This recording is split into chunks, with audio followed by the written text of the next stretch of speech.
Hello, and welcome to Rough Edges. I'm your host, Sarah Fox. In this podcast, I will guide you through my faith and mental health journey to dispel the stigma surrounding mental illness and to create a voice for those who wish to discover more about these topics. This podcast will not only shed light on mental health issues, but will also reveal the intersection between faith and mental illness. I pray that these themes will bring growth and healing to our communities.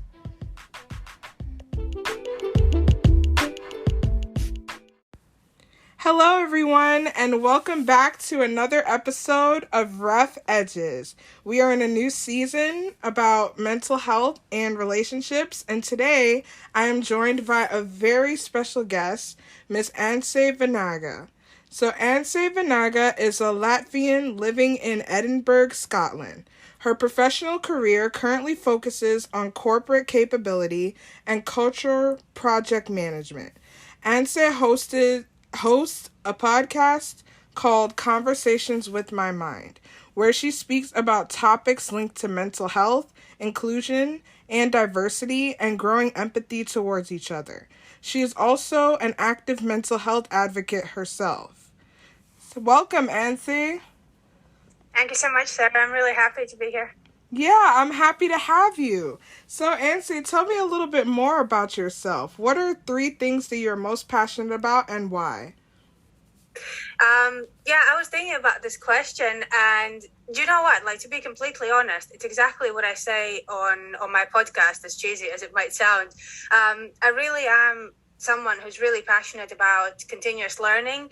I love learning. I love meeting new people. And I feel that if we stop learning, we stop growing and we kind of start to go backwards. So through my work, through my different job roles that I have done, and also through my podcast, my biggest focus is what can I learn from each conversation? What can I learn from each interaction?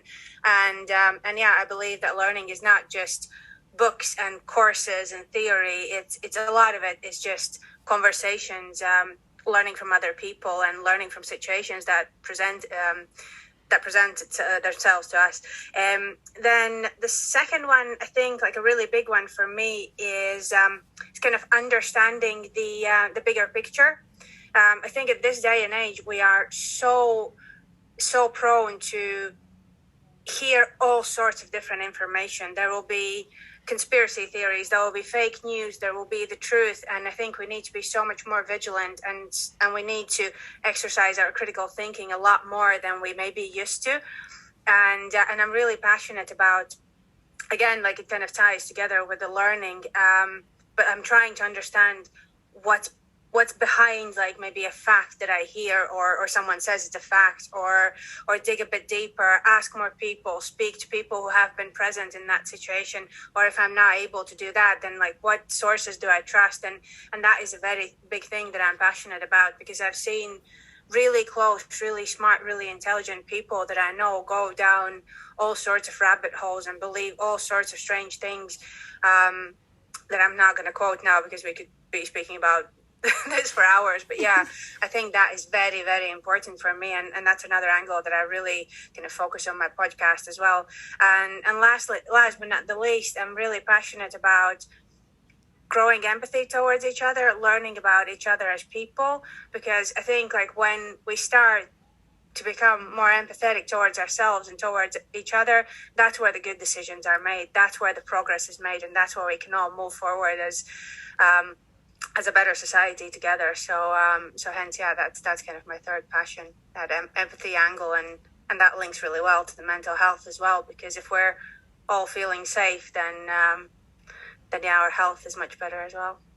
Wow, I really love that. And I love how they all connect with each other, because like you have like the umbrella term, which is like the learning, and then under that you have like, investigating and learning more about things, and then you have the empathy, which just like underlines everything. So that's actually perfect.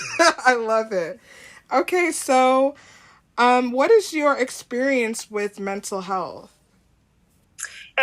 So lately I'm quite open and honest about it, but to be fair, what's really interesting now I can really easily say, like, yes, I have quite high anxiety at times, and it really differs from kind of the pressures that I experience in my own life. And I've started to learn more about when it comes, like predict like how it's going to impact me, and if the anxiety goes quite a longer period of time, kind of up and kind of stays there, kind of like then plummets into a bit of a depression. So I need to be really careful. That's kind of the next stage, because at first I thought, oh, I maybe have depression, but then I realized actually it's kind of the anxiety that goes into overdrive and then kind of plummets. So it's quite interesting. Now I'm really comfortable speaking about it. I'm not shy about it at all, but like rewind back in even my mid-20s, I'm in my mid-30s now. Even in my mid-20s, I was still very shy. I never spoke about it. But now when I've worked with therapists, counselors, I've kind of tried to learn a lot, like individually as well, about myself. I realized that I've had it probably since, I don't know, I was 3 years old, or like since my first memory. I remember like experiencing quite heavy anxiety, but the way how I understood it at the time was that maybe I'm a bit different, like I'm maybe a bit more emotional, and maybe but it just kept like coming up. Why am I different than other kids? And I never spoke up about it. I was covering, I think, up like my anxiety and my kind of depressive feelings with being really expressionate, being really kind of, you would want to say like I'm the extrovert if you would look at me, but actually it's a strange one, because I'm a very extroverted introvert that kind of almost hides behind the I don't know, this public persona of being extrovert. So yeah, it's, and all of that just kind of comes together, and that is kind of my mental health story. And yeah, I've been through some awkward experiences back when I was still in Latvia, trying to find help with a poor episode where I wasn't able to sleep for maybe a month and a half or so. Like I was waking up like maybe 2 o'clock in the night, staying awake till like 5-6 a.m., then sleeping for an hour, going to work, and I was realizing like I'm just gonna either lose my job or something like will happen with my physical health if I'm not tackling this. And even then I remember like I knew a friend of mine who was like quite open and honest at the time, and he was one of the few that actually was seeing a therapist, who was seeking help. And I couldn't even trust him. I literally called him up and I said, like, you know what, like, have this friend who's struggling with mental health. Like, what is the doctor that you're seeing? Like, where are you going? And like, I just got some information and details from him. Like, I was so scared to tell anyone that like there's something wrong with me, and I'm using air quotes. And I think that was the time when you were either ill and you were kind of in the direction of mental health hospital, or you were fine. There was nothing in the middle. We weren't speaking about spectrum. We weren't speaking about different situations that can impact our mental health, etc. So yeah, it was really, really weird time. And probably the first doctors that I ended up seeing weren't the best for me. And yeah, so yeah, that's my story. And I think like just because of that as well, I want to speak up about it. I want to share it, because the more vocal we are about it, the more we speak about it, the more we normalize it, the more we understand that actually, do you know what, like that sounds very familiar. Maybe I should check in with myself as well. And there's so many different ways how we can start. We can go to our GPs, like our general practice doctors. We can go to freelance counselors and try a few conversations. Even we can just, I don't know, download an app, like if we're afraid to start with a real person. But yeah, there's so many ways we can help ourselves, and it actually is fairly simple to start, but it's really hard to make that first step. Yeah, I definitely agree, especially about like just taking that initial step of like reaching out, trying to get help, because it's just like once you make that initial step, it's like all the other things fall into place. Like you said, it's not easy, but just taking that initial step of like, okay, recognizing that you need help and actually recognizing, okay, this is a problem and this is something that I need to be working on. But just, reaching out initially is something that's very important. And I love the fact that it was a progression for you in terms of like sharing your story. Like you said that you were anxious about it at first and that you were a little shy, but you eventually got to that point where you were like, hey, I'm going to share my story. So how did you make that decision to share your story with others? And what was the most difficult aspect of doing so? I think I'll start with like, when did I decide to share? Like, I think slowly, I was starting to share it with a few of my friends, and the more I was starting to speak about it with some of my friends, I realized like, oh, they may be having similar struggles, and that was kind of our internal like little friend group, like a few of my friends who also were struggling with anxiety or depression, and we were kind of exchanging experiences and having a bit of chat. So I first built that little bit of a safe circle, like with a couple of people that I could speak to, and then after, I think it wasn't, yeah, I want to say like came out, but that's probably not the right term to use. But I started speaking more publicly about my mental health struggles, actually for two reasons. One was that I joined a work team that was really mental health focused, and everyone was speaking about it. So I was thinking like, oh wait, I'm working in the financial industry, and I'm in a team that actually speaks about these things, and it is kind of capability culture. It seems like it's a bit different, maybe space than your usual accountants or project managers or anything like that. But these are the teams that encourage other people to speak up. And I thought, like, you know what, like I should probably practice what I preach. So I started opening up about my own anxiety within my team. Nothing really happened. And then as the COVID hit and we all were reverting to working from home, and there was a lot of time between four walls, I was starting to think that I really want to go back to building new connections, to speaking with other people. And I thought the podcast would be a great way to go. And that almost was that kind of logical, natural next step. Like, okay, so what do I want to speak about? I want to speak about mental health. I want to speak about inclusion and diversity. I want to learn about how other people feel in their life situations, and how we can better support each other. And that's the direction that I've taken. I think the biggest fear was, it kind of like, I guess, ties really well with that next angle that you're going to speak about, like the relationships. I was wondering how people are going to take me, because there are some people in my family that don't speak about mental health, that don't think that that's an important thing to be focusing on. That's not something they have ever done. That's not something they feel comfortable with, same as I didn't feel comfortable before. There's friends of mine from maybe my university or high school times that probably wouldn't even understand like where's she coming from, like what's this. But then I thought, you know what, the right people will stick around, and if I lose a friend because of that, then maybe that wasn't a friend to start with after all.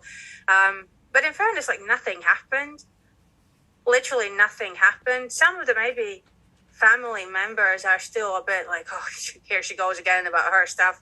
But you know what? Like we each have our own interests, and like I might not be equally interested in some other things that like my friends or family do, but that doesn't make me less close to them or anything like that. So yeah, we just find common interests and we move on, and nothing literally happened. I think that fear was just in myself.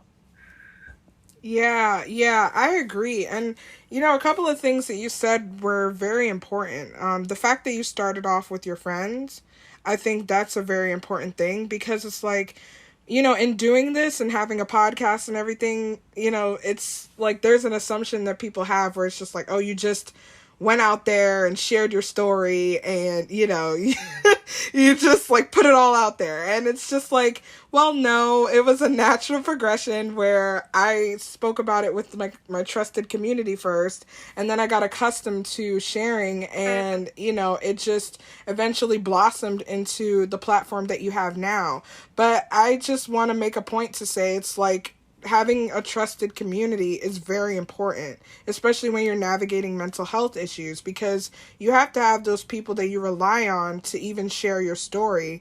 And it's like the same thing that happened with me, where it's like when I first got diagnosed with bipolar disorder, I didn't know who to tell. Like, like you were saying, you didn't know how people were going to receive you, and you didn't know what the backlash would be, in other words. So it's like, it's important to have those people that you trust, and those few people that you can say, okay, I'm sharing this, I'm being vulnerable with you. I don't know what questions you're going to have for me. I don't know how you're going to react to this story, but it's important because it's my story and it's my experience, and it needs to be put out there for somebody, to help someone. And so you mentioned it a little bit about, relationships and how, some family members and some people didn't really understand what you were going through in the moment, and they didn't really, receive it in the right way. And I love that you spoke about that fear that you had initially about what the external reactions were going to be to your story.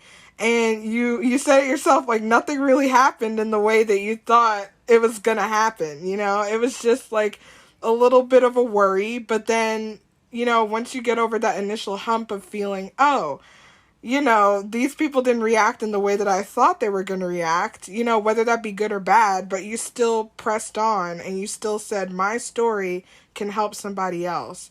And so as we segue into the relationship aspect of mental health, what is the foundation, or what do you think is the foundation for a good relationship? I think the biggest one that needs to be the very bottom level, like that you cannot go without, is trust. I think that needs to be the first one, because if you trust the other person and you trust that other person has the best interest in their heart and you're going in with the best interest in yours, everything else can be built upon. Like the trust leads to psychological safety, trust leads to honest conversations, trust leads to respect. If you remove trust, none of those other things can happen. Right. And I really believe in that. We can look at friendships when you don't trust your friend to show up, when you don't trust your friend to be there for you, or you don't want to go out and like do something like out of the way for them because you don't feel that's important, or maybe you don't trust that like you're the right person to go in and do that. Is that really friendship, or are those just acquaintances?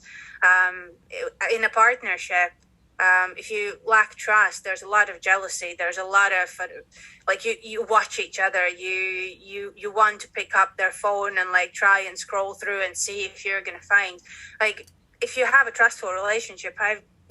I've never touched my partner's phone. Like I don't really ever think that's a big deal, and we both have like passwords and everything. We could get into each other's gadgets, but like we will never, like we won't do that just because we trust each other. And I think like there's been misunderstandings definitely in our life, and there's been things that I don't understand about him, or things he doesn't understand about me.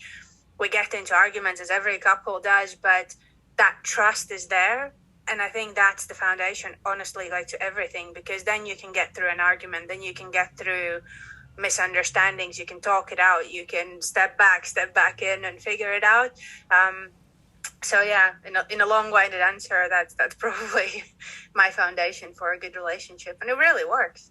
Yeah, honestly, I agree with you. It's like, if you don't have trust, you don't have anything, really. Like, whether it be friendships, romantic partners, or even your family members, And trust, it has to be earned. Like, a lot of people think that, people just give out trust, like, willy-nilly. Like, no. Like, you have to, it goes both ways. Like, you have to earn each other's trust, and that way it builds up over time. And so you have that strong relationship because you built that trust with each other.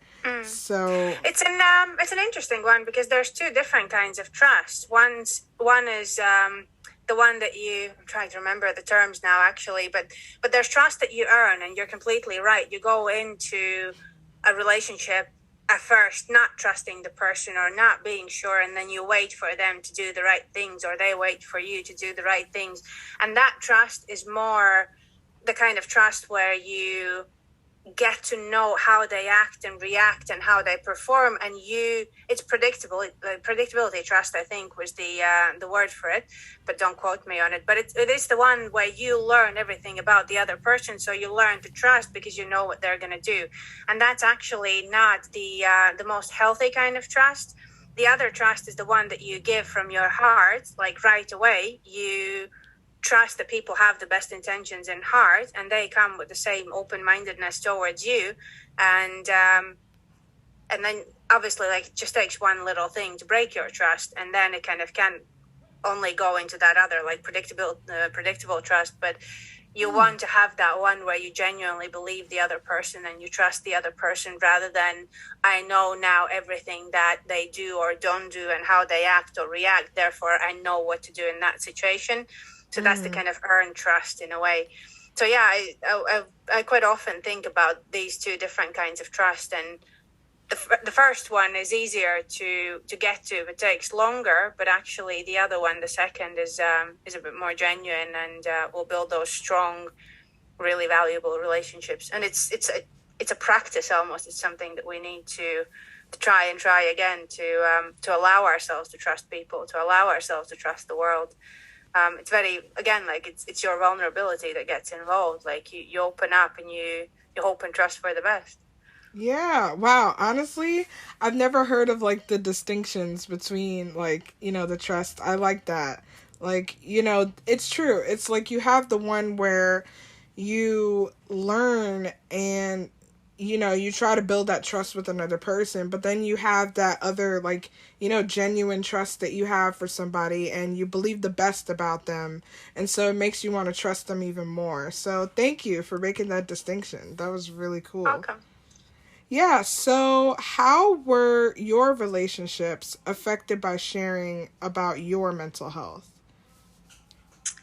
I think there were a lot of relationships that weren't affected at all. There were some relationships that maybe like I just realized that this is not the topic that I will speak with some people about. They'll know that I'm doing this podcast. They never have been like quite interested in it, but that's just not their cup of tea, and that's completely okay. And as I mentioned before, like it's just something that you kind of then don't bring up, and you have other things to bond about. But interestingly, there were some people, some friends of mine, like or family members, that were not quite getting what I'm on about almost. But then in time, like starting to speak about these topics more, like starting to speak about mental health more, like me consistently opening up because they were open to hear about it. Now I'm actually so surprised and so taken aback sometimes. Like I can give an example, like one of my really good friends, she has a couple of kids, and she was one of those people who were like, yeah, no, you're fine, you can just like you power through, like you're always so positive, you're always so active, like I don't think you need like any help, like you'll be fine, you've always been fine. But then actually as the time went by, she noticed the benefits that I'm getting from exploring my mental health, learning more about it, and now we're in that stage where she's speaking about how she's using different mental health strategies like towards her kids to help them, like how they're talking about emotions, how her oldest child is aware of mental health, and there's friends of his that actually are struggling with mental health, and he's really supportive. So it's gone through this evolution in itself, and I'm so proud every time. Like I even get goosebumps thinking about it, like how far some of my friends have come. And I remember like when I first kind of started speaking about my mental health, it was just, yeah, I'm not sure what you're talking about. I don't think you need it. And now it's like complete opposite.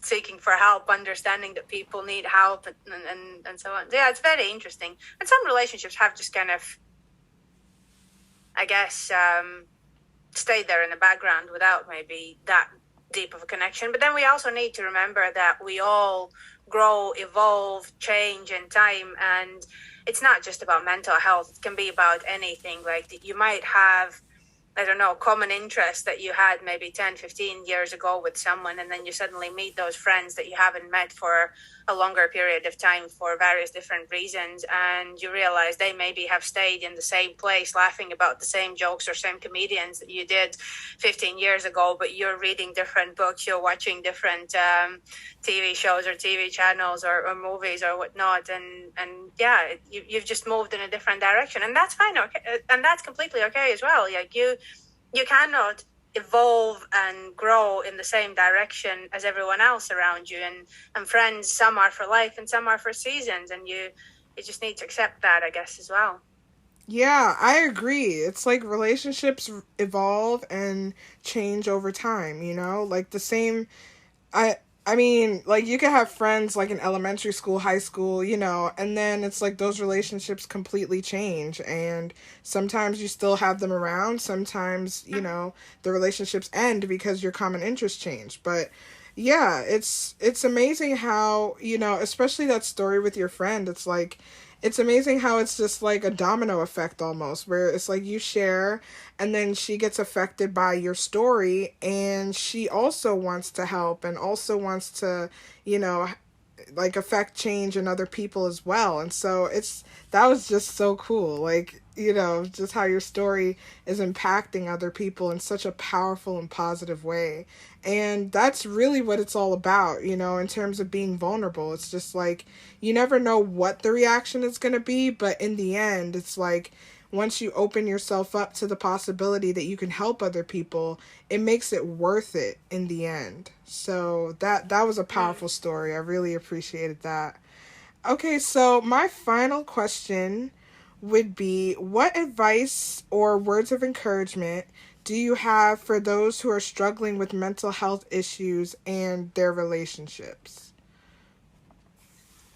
The biggest advice, I guess, like that I would like to give, first of all, is just be really, really kind to yourself, because you are going through a big thing, and that big thing will probably stay with you for the rest of your life. Because most mental health issues, like, we can work with them, and issues, challenges, like choose the name. Yeah, I don't want to call it like too much, like it's a big issue. Like it's just part of who we are for most of us, and that's something that we're going to live with. So first of all, like, we need to be kind to ourselves. We need to figure out like what works for us, like what is good for us, what makes us calmer, happier, more content, like all of those things. Like just think about ourselves first. And it's not selfish. It's actually very kind towards everyone else around you as well, because if you're not taking care of yourself, you cannot be a good partner, a good friend, a good family member, because you're struggling all the time, and that will spill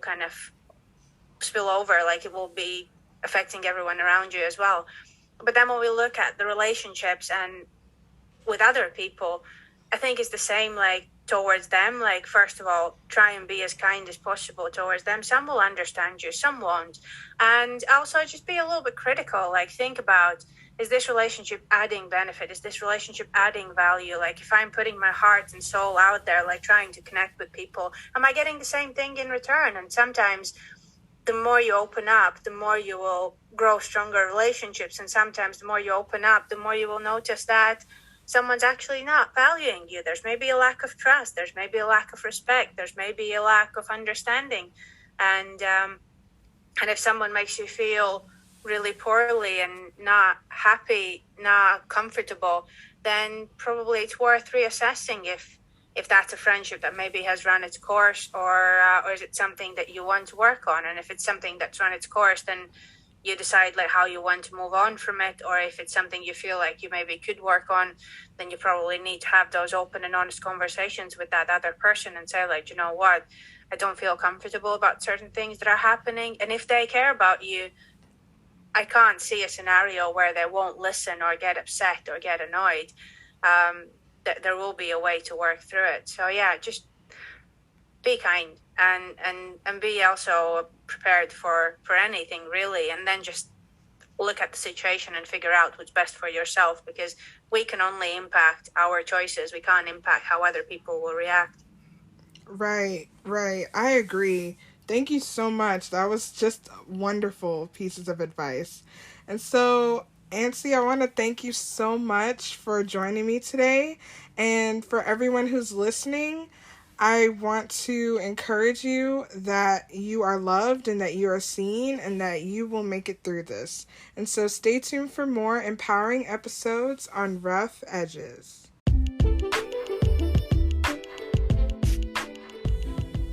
Thank you for listening to Rough Edges.